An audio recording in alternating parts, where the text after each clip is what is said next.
We have Sierra here ready to set up her InTone device. Let's talk a little bit about positioning our patients. What we want to do is have our patients in the office look similar to how they will be setting up their device at home.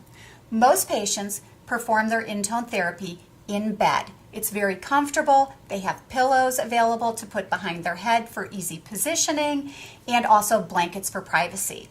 So in setting them up in the office situation, what we want to do is use our extender table. We don't want to use stirrups because we want this to look similar to her doing it at home in bed. 2 pillows behind her head to lift her shoulders forward. We want their lower pelvis to be flat. And I have Sierra with her knees bent, and when she inserts the device, she'll spread her legs no further than the corners of the ceiling. Reason being is some people are very flexible and we don't want them to totally frog leg their legs so that it dispels the device a little bit. So with that, this is how our patient would look typically in a setup within the office. What we will do now is we are going to go ahead and program her InTone handheld control unit to put it up in setup mode. This is the handheld control unit. We simply attach it with a DB9 connection to our computer, and we want to insert it tightly. And what you'll notice, I never turned on the device. We just plug and play when programming the unit. I look for my visual cue. It says PC, which lets me know that my device is connected with the computer.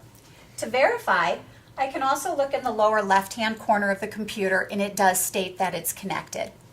This is Sierra's initial visit, so at this visit only, I will actually sync my device with the set time with the computer. So simply click device, click on set time. It brings up a pop-up box, and I'll confirm yes, that I want to sync the time and date.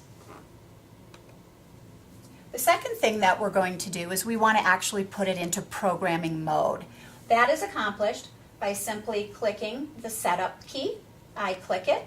As you can see, directions will come up on screen for reference. This is a very simple process, so it is connected. I notice on my control unit, we have C for clinician control. I simply unplug my unit, and I am ready to program this unit specifically for Sierra. What I'm going to do is have her utilize InControl Medical Gel. This is a conductive gel, Sierra, so this is the only gel you should use with the device. It will be used for a lubricant and on the stimulation contact. So I'm just going to hand this to you, and we have your insertion unit available. And with this device, what we're going to do is have you put gel on the tip of the device, and I would also add some to both silver stimulation contacts. It does enhance the stimulation, and it'll be a very comfortable delivery of the muscle stimulation. Okay.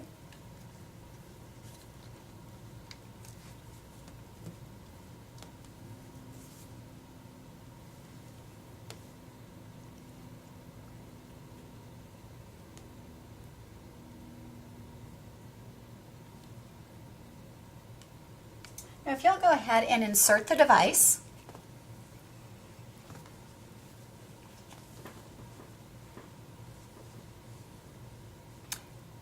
And once you have it inserted, what I typically would do is just take a look just to make sure that they have it inserted a minimum of 4 inches so that we have the stimulation contacts internally.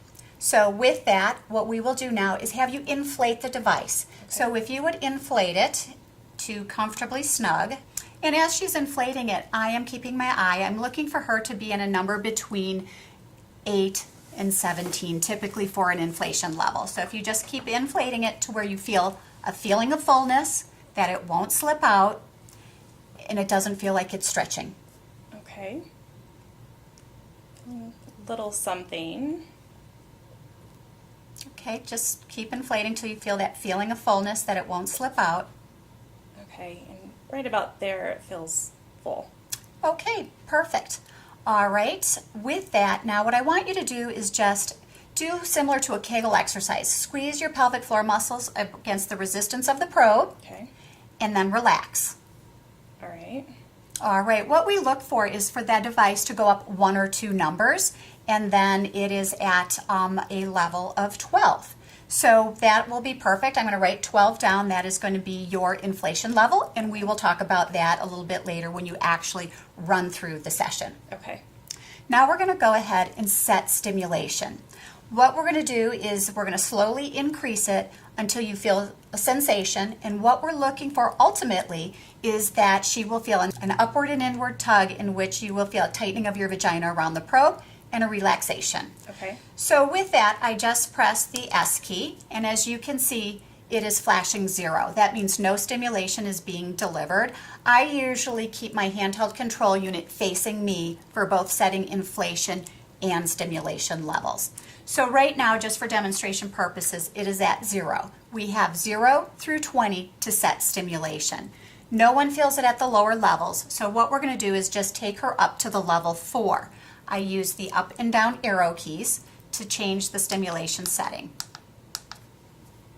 When it is flashing, it is not delivering stimulation, so we want to wait for it to be solid. Then I would ask Sierra, are you feeling any stimulation at this point? I don't right Okay. now. That's totally normal. We don't feel anything at the lower levels. So then I would take her up to the level 6. It's flashing, it's not delivering stimulation. And once it's steady, Sierra, are you feeling anything? No. Okay. I then increase it to the level 8.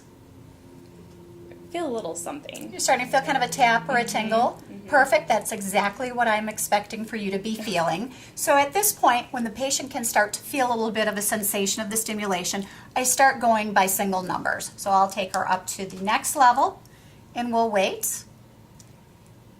And I always like to watch the patient's face at this point because it's very much an indicator of how it's feeling. So is it feeling any stronger or similar? It feels stronger. Okay. Are you starting to feel a little bit of that upward and inward pull? Yes. All right. And then I took it up another level, and very often I'll just be talking to the patient and not telling her that I'm increasing the numbers. So how are you feeling at this point? It feels the upward inward, definitely. Okay. Is it comfortable? It is something that you can tolerate for 5 minutes comfortably? Yes. Perfect. I'm going to take you up one more level just to see how it feels. Seems like you're thinking about it a little bit. Yeah, it's a little... A little strong? All right, what I'm going to do is take you back down one level. Okay. And now how does that feel? That's better. All right, you're getting that nice upward and inward sensation. Yes. That is the level that I am going to set her stimulation, and that should be what we'll be feeling when we go through it. So simply, she's at a level of 10. You simply disconnect the device. We'll reconnect to our software, and you see it says C for clinician control. As I look at my device now, I have a pop-up box that asks me if I want to set stimulation, which I do. And now my stimulation is set. What I always like to do with a patient in the room is that I want to verify the setting. So what I can do on my clinician tool software is come over here and I click on device information.